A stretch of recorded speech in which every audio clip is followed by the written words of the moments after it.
So guys, this show is going to be about life hacks for reptile keepers. So basically, as a reptile breeder, I have of course come up with all kinds of ways to make things the most efficient and easy as possible. Because after all, when you're keeping a beautiful animal like a snake, the whole idea is not to work for it, but to enjoy the animal. So I'm going to give you guys a bunch of really helpful tips that are kind of going to make your life as a reptile keeper easier so that you can just get the most enjoyment as possible. And I'm going to start with water bowls. Now typically when you have 1 or 2 or 3 snakes, you have these water bowls, whether they're plastic or ceramic, whatever. Well, the problem is that you have to wash them out every single, every 2-3 days, whatever, and a whole bunch of things. Number one, it's a pain in the butt to wash them out. Number two, ceramic bowls, you drop it, bam, breaks. Now what do? That takes time, it's energy. So the first thing I'm going to talk about is plastic deli cups right here, right? But if you put a plastic deli cup in a cage, it's going to tip over pretty easy. Well, look at this. You can use these couplings like that. These guys right here, it's a plastic PVC coupling just like this, which is, just super simple. You can buy them at the store and you just find a deli cup that fits into it perfectly like that. Now, it doesn't tip over. And the thing that's beautiful about that is that at the end of the day, if you're changing the waters out, you just buy a sleeve of these deli cups. You can just take the one out, dump it out, you can recycle it, you can clean it if you want to, or you can throw it away. I prefer you recycle it, but the point is, it takes 2 seconds. Fill it up, put it in, and you're done. And the thing that's good is you can do all kinds of different sizes, They make little teeny ones like this for deli cups this size for the baby snakes, and even smaller ones if you want to. It's a great option to really make cleaning waters quick, efficient, and to make sure that it's completely disinfected, because if you've got a crock like this and you don't clean it out really good and use disinfectant, there's still bacteria in there. With a brand new deli cup every single time, your snake's going to be happy. It's going to be super easy for you.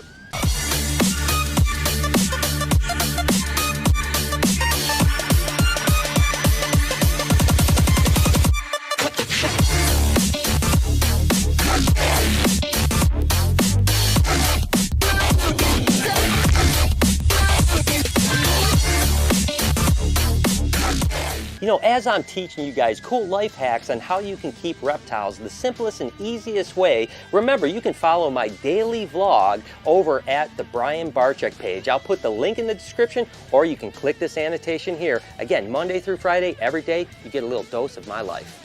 So again, this is life hack for snake and reptile keepers. Things that are going to make your life simpler, easier, and faster so that you can enjoy your animal to the best possible ability. Now, if you have multiple snakes, or even if you have just one reptile, you have to always wash your hands every time you either touch it or clean the cage or whatever. So we use these just rubber gloves. I mean, that's simple. You can buy these at a food store, you can buy them at a drugstore, you can buy them anywhere really, and it really helps. That way, number one, you don't get a bunch of junk on your hands. Number two, if you are going to be, let's say you have a bearded dragon and then you want to clean your snake, the best thing to do is to not transfer the bacteria from one to another. So that means you'll have to wash your hands and go on. Well, if you have 10 or 12 or 15 or 1,000 snakes, you're going to be washing your hands an awful lot. So these gloves are absolutely, we couldn't live without these gloves. And let's face it, every now and then you forget to wash your hands after you clean something, and that's pretty gross, guys, if you're eating something. So anyways, this moves on to the next one after the gloves, which is spot clean your cages. Now, if you use a bedding like this Aspen Sandy Chips right here, if you only, or let's say you have once a week where you're like, oh, I'm going to clean my cage once a week, it's probably going to get pretty dirty. Now you have to tear the entire cage down from scratch. You got to bleach it out. You got to wash it. Now, if you just basically just go in every single day and remove the junk from the cage, shed skins, a little bit of poop, if there's any soiled areas, and you just kind of just work it around like this. The thing that's great about this is the fact that this cage could stay this way for, say, a month or 2 months or even a little bit longer. And as you pull out bedding, you just add some fresh bedding again. And then when it becomes too soiled, you break it down and do it all over again. But this will really extend your bedding for a long period of time, saving you a ton of critical time that is going to cost you every single week to tear that cage down and break it all down, right? So again, gloves, and spot clean. One of the things that we all deal with when it gets to wintertime, especially when you're in a colder climate, is humidity. Now what happens is that as the outside temperatures drop, your furnace comes on to heat the air inside, and what does it do? It dries the air out. And unless you have a super industrial sized humidifier, your humidity level is going to go from 50 or 60% down to 25 or 30%. And when you have a pet reptile, 30% isn't going to be good, because if it's a snake, it's not going to shed well. If it's a lizard, there's going to be issues, and it can cause even health problems. So how do you get that humidity up? The first thing, of course, if you have a tank like this, is there's a lot of sphagnum moss in here. You can wet that down, but it's not really that great to have reptiles on a wet bedding, so that can be problematic in itself. The best thing to probably do is to take a towel just like this towel here, and follow me for a second. Just dampen it up just a little bit. You know, just, you don't want it to be soaking wet, but just a little bit of a damp towel. Wring it out the best you can so that, again, it's damp, but not soaking wet. You don't want it to be dripping down on your reptile. You just want it damp.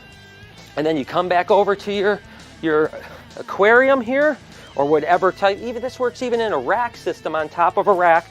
You just basically fold it up and you cover the majority of that screen. Now, not only does it reduce the ventilation a little bit, which causes that humidity to be trapped in, because you got to remember, any bedding that has dampness, the water bowl, everything is going to raise the humidity up. Now you're trapping that humidity inside, and the fact that you have a damp towel on top actually aids the humidity as well. So this is a great way to get that humidity up without a real expensive fix. Now keep in mind, if you do have a light bulb on one side, make sure that there's plenty of room between the light bulb and the towel. You don't want to catch the towel on fire, but this is a great fix to get that humidity up, especially in the cold winter months.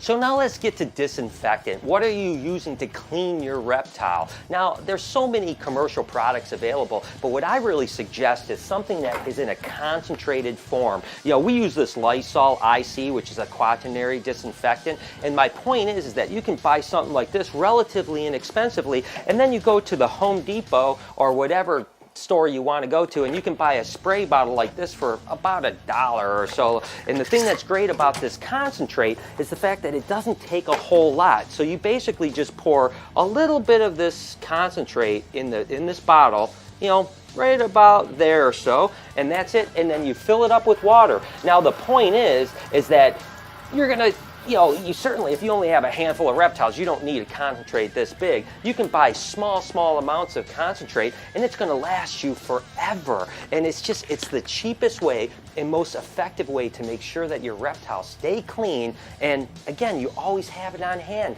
You know, so for just maybe this might cost 60 cents per entire spray bottle when you use a concentrate. Whereas if you go to the store and buy a cleaner, it might be $3 or $4 for a little tiny bottle like this that's only going to last you a couple weeks. This is going to last you for however long, and it only costs 50 or 60 cents. So again, concentrated disinfectant, whether it's the Lysol Quaternary or it's you know, whatever, F10 or Novasan, there's all kinds of products that are really good, effective at cleaning. You can even use bleach and water. That way you want to use about a 5 to 10% bleach solution per water. But that smell is kind of really intense, so I personally prefer something like this Lysol. So again, really a great way to save you a lot of money, and that way you always have disinfectant on hand. You don't have to worry about running out. All right, so this is really for someone that has a slightly larger collection. Say you have 50 animals, 100 animals, or whatever the case may be.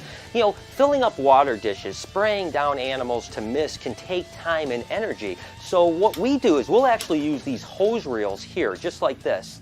You know, this is just literally a hose reel that they use for like air compression and so on like that. And we have it hooked up to a water pipe right here. And then there's an on and off valve right on this side here. And basically, once I flip the water on, bang, you're good to go. Now you can take these guys like this, and I could just roll it out however far I want. And if I want to spray down Karma the chameleon, all I do is go like that. You know, it's really convenient. And if I use a 50-foot roll, so I can get to 50 feet of cages without having to go back and forth to the sink. Now, the one thing you might ask yourself is, well, if it's hooked up to the water, how do I know what temperature is? You don't want to be spraying Karma or some of your other animals with freezing cold water or hot water for that matter? Well, I've got the solution here. Follow me. And it's actually a water temperature mixing valve that you can buy right here. Now, you do need a plumber to do it, but this is the water mixing valve right here. And you can see this line here goes to this line here goes to all of my reel hoses, and you actually control the temperatures right here, hot and cold, and it actually continues to keep it. So we keep it at about 85 degrees. So all the water that goes through these pipes here are 85 degrees. Again, that's a little bit advanced when you start talking about if you only have 1 or 2 snakes, but if you have a bunch, trust me, that can be a really handy thing to have a hose that is temperature controlled, that you can water and spray everything in your entire collection.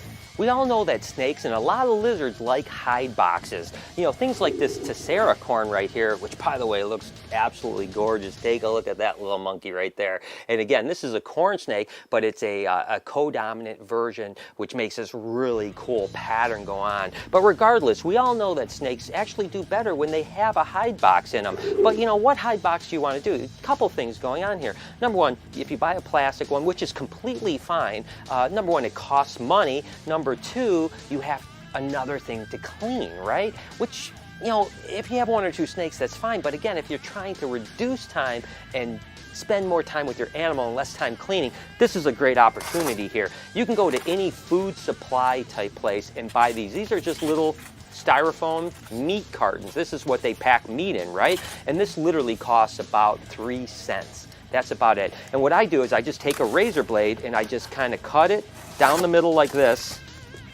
and then I'll snap it like that, and it's a perfect hide box. So take a look at this, guys. I just put that in the back right here. Now that snake will hide up in there right like that.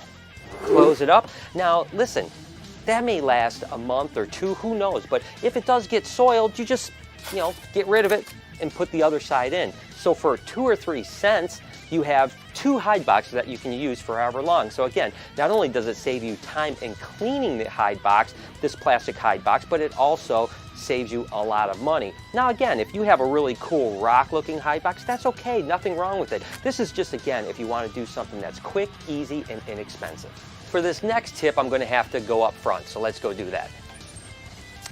And this one is all about using something that we use a lot, which is a paper cutter. And you can buy these of all different sizes relatively inexpensively. You know, again, it's like at a craft store or anything like that. And these guys are super, super good when you're saying, let's say you use paper towel or paper for your enclosure. And in this case, I'm going to go ahead and use paper towel.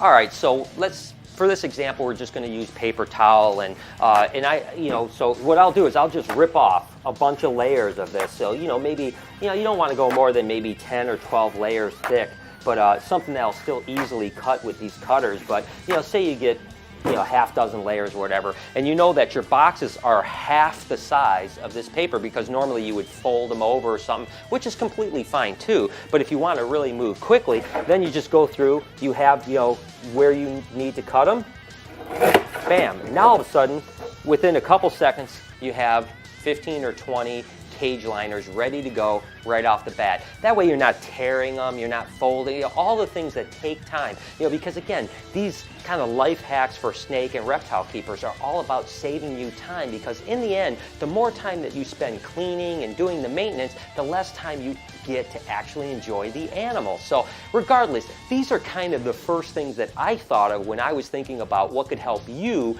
really save time and just get the enjoyment back and everything. I hope you'll utilize some of these. And by the way, down in the comments below, let me know if you've seen something that I haven't mentioned that would work really cool that other viewers can get a great thing about. And I'll go ahead and try to update this in the future. So until next week, I hope you've enjoyed Snake Bites, and you can follow me on all my social media stuff at Snake Bites TV. Until next week, you've been watching Snake Bites.